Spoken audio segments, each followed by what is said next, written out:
Hello అండి, నమస్తే. Welcome to Nagavali రుచులు. మరి ఈరోజు ఈ వీడియోలో కార్తీక పురాణం 6 అధ్యాయాలను పూర్తి చేసుకున్నాం కదండి. ఇంకా ఈరోజు 7వ అధ్యాయంతో మళ్ళీ మీ ముందుకు వచ్చాను. మరి అంతకన్నా ముందు ఛానల్ని కనుక మీరు ఫస్ట్ టైం విజిట్ చేస్తున్నట్లయితే, వీడియో కనుక మీకు నచ్చినట్లయితే ప్లీజ్ లైక్, షేర్, కమెంట్ చేయండి. అలాగే ఛానల్ని సబ్స్క్రైబ్ చేసుకుని పక్కనే ఉండే బెల్ ఐకాన్ని యాక్టివేట్ చేసుకోండి. ఇంకా లేట్ లేకుండా వీడియోలోకి వెళ్ళిపోదాం. కార్తీక పురాణం 7వ అధ్యాయం స్నాన పుష్ప దీపదాన ఆరాధనలు, వాటి ఫలితాలు. ఓ మిథిలాధిపతి జనక మహారాజా, కార్తీక మాస వైభవాన్ని గురించి ఎంత చెప్పినా తరగదు. ఈ మాసం ఇహంలో మానవుని తరింపజేయడమే కాదు, పరంలో ముక్తిని కలుగజేస్తుంది. ఈ కార్తీక మాసంలో ఆచరించవలసిన పనులు, చేయవలసిన దాన ధర్మాలు, వ్రతాలు, క్రతువులు ఎన్నో ఉన్నాయి. వాటన్నిటితో కూడిన కార్తీక వ్రతాన్ని పరిపూర్ణంగా వినిపిస్తాను. సావధాన మనస్కుడవై విను. రాజర్షి, కార్తీక మాసం శుద్ధ పాడ్యమితో మొదలవుతుంది. ఆనాటి నుండి 30 రోజులు సూర్యోదయ సమయానికి ముందుగా నక్షత్రములు ఉండగానే నదిలోనో, నదంలోనో, తటాకంలోనో తలమీద స్నానం చేయాలి. తులారాసింగతే సూర్యే గంగా త్రైలోక్య పావని, సర్వత్రా ప్రవర రూపేణ సా సంపూర్ణ భవేత్ తదా. ఈ మాసమంతా పరమ పావనమైన గంగానది సమస్త నదుల్లోనూ, నదాల్లోనూ, దిగుడు బావులు, చెరువులు మొదలైన వాటన్నింటి యందు ద్రవరూపంలో కలిసిపోయి ఉంటుంది. కనుక నీటిలో మునిగి తలస్నానం చేసి దోసిళ్లతో 3 సార్లు నీళ్లు తీసి ఆ నీటిని సూర్యునికి ఆర్ఘ్యంగా ఇచ్చి బయటకు రావాలి. తరువాత పొడిబట్టలను కట్టుకొని తలను పొడిగుడ్డతో శుభ్రంగా తుడుచుకుని ఆరబెట్టుకోవాలి. వార్ధక్యం వలన కానీ, ఆరోగ్యం సరిగా లేని కారణం చేత కానీ, అవకాశం లేనప్పుడు కానీ, మరే ఇతర కారణం చేతనైనా కార్తీక మాసం 4 రోజులు స్నానం చేయలేని వారు కార్తీకే భానువారేతే స్నానకర్మ సమాచరేత్. మాస స్నానేన యత్ పుణ్యం తత్పుణ్యం లభతే నృపః. అధ్యేతిం మధ్యమే చ దినేయః స్నానమాచరేత్.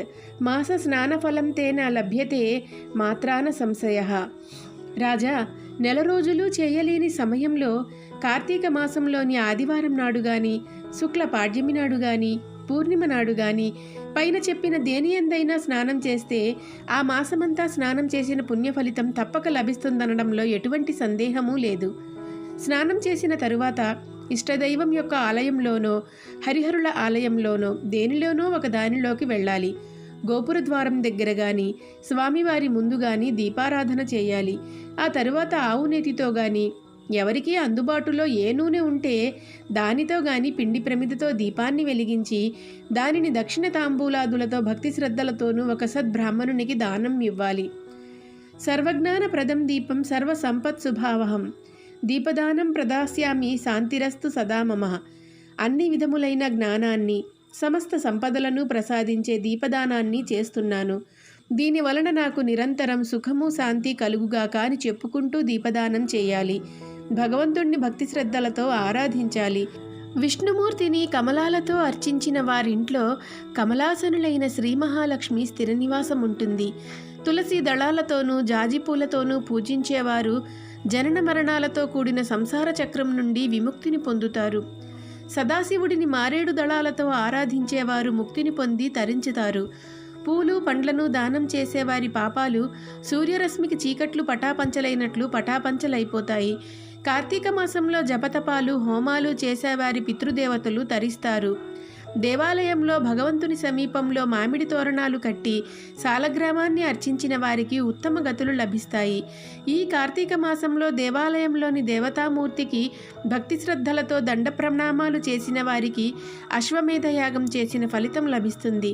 కార్తీకంలో ఉసిరి చెట్టు నీడలో దేవతార్చన చేసిన వారి జోలికి రావడానికి గాని, వారిని తేరిపారా చూడటానికి గాని యమధర్మరాజుకు కూడా సాధ్యం కాదు.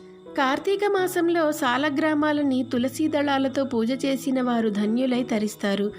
ఉసిరి చెట్టుతో కూడిన వనంలో భగవంతుని పూజించి వనభోజనం చేసిన వారు శరీరాన్ని వదిలిన తరువాత పుణ్యలోకాలకు చేరుకుని తరిస్తారు. కార్తీక మాసంలో చిరిగిన వస్త్రాలతో చలికి వణుకుతూ బాధపడుతూ ఉన్నవారికి వస్త్రదానం చేస్తే ఈ లోకంలో సౌఖ్యాలను అనుభవించి పరలోకంలో ముక్తులై తరిస్తారు. శివుడిని జిల్లేడు పూలతో ఆరాధించిన వారు సంపూర్ణమైన ఆయుర్దాయనంను అనుభవించి మరణించిన తరువాత శివ సాయుధ్యాన్ని పొందుతారు. కార్తీకంలో స్నానం, దీపారాధన, దీపదానం, వనభోజనం, దేవతారాధనలు చేయడం వలన కలిగే ఫలితం ఇంత అని చెప్పడానికి వీలు కానిది. ఈ విధంగా చేయని వారు మాత్రం అనేక జన్మ పరంపరలో కొట్టుమిట్టాడుతూ పరితపిస్తూ ఉంటారు. కార్తీక మాసంలో ఇతరులు వెలిగించిన దీపాలను చూసి ఆనందించేవాళ్ళు, పూజా పునస్కారాలలో ఇతరులకు సహాయపడేవాళ్ళు, భగవదారాధనకు సమారాధనలకు సహకరించేవాళ్ళు, పురాణ కథా కాలక్షేపాలలో పాల్గొనేవాళ్ళు, ఆలయాలలో దేవతా స్తుతులను గానం చేసేవాళ్ళు ఈ లోకంలో సుఖశాంతులను పొంది పరలోకంలో దైవ సాన్నిధ్యంలో ఉండి చివరకు ధ్రువలోకానికి చేరుకుంటారు. ఈ కార్తీక మాసంలో సోమవారాలు, పూర్ణిమ చాలా ప్రశస్తమైన పర్వదినాలు. ఆ రోజులలో ఉపవాసం ఉండి సాయంత్రం పూజను చేసుకుని ప్రసాదమును స్వీకరించడము వంశ సాంప్రదాయాలను బట్టి జరుపుతూ ఉంటారు. ఆ రోజులలో సమస్త కుటుంబాల వారు 3వ సోమవారం కార్తీక పూర్ణిమ రోజున తప్పనిసరిగా పూజలు చేస్తూ ఉంటారు. వీటికే కార్తీక నోములు అని పేరు. ఆయా కుటుంబాల వారు వారి వారి సాంప్రదాయాలను అనుసరించి వారి వారి పూర్వీకులు చేసిన విధంగా పూజాధికాలను నిర్వర్తిస్తూ ఉంటారు. ఏ కుటుంబం ఈ విషయంలో మాత్రం భిన్నంగా ప్రవర్తించదు. ఈ నోము నోచిన కారణంగా ఆ కుటుంబంలోని వారికి మేలే జరుగుతుంది. సిరి సంపదలు లభించడం, మోక్షసిద్ధి కలగడం అనేది ఈ కార్తీక మాసంలోని విశేషం. ఈ విధంగా ఆచరించవలసిన వాటిని వేటిని ఆచరించని వారు మాత్రం 7 అంటే 14 జన్మలు నక్కలై పుడతారని వశిష్ఠుడు జనక మహారాజుకి తెలియజెప్పాడు. భగవంతుడు జ్యోతి స్వరూపుడని, కనుక దీపాన్ని ఆరాధిస్తే అజ్ఞానం తొలగడంతో పాటు జ్ఞానాది సమస్త సంపదలను ఆ భగవంతుడు ప్రసాదిస్తాడని వివరించాడు వశిష్ఠుడు జనక మహారాజుకి. దీంతో 7వ రోజు పారాయణము సమాప్తము. ఓకేనండి, విన్నారుగా కార్తీక పురాణం 7వ అధ్యాయం స్నాన, పుష్ప, దీపదాన ఆరాధనలు, వాటి ఫలితాలు. మరి వీడియో మీకు నచ్చిందనే అనుకుంటున్నా. వీడియో కనుక మీకు నచ్చినట్లయితే ప్లీజ్ లైక్, షేర్, కామెంట్ చేయండి. అలాగే ఛానల్ని సబ్స్క్రైబ్ చేసుకుని ఈ పక్కనే ఉండే బెల్ ఐకాన్ని యాక్టివేట్ చేసుకోండి. రేపు 8వ అధ్యాయంతో మళ్ళీ మిమ్మల్ని కలుసుకుంటుంది మీ నాగావళి రుచులు. అంతవరకు సెలవు. Thank you for watching.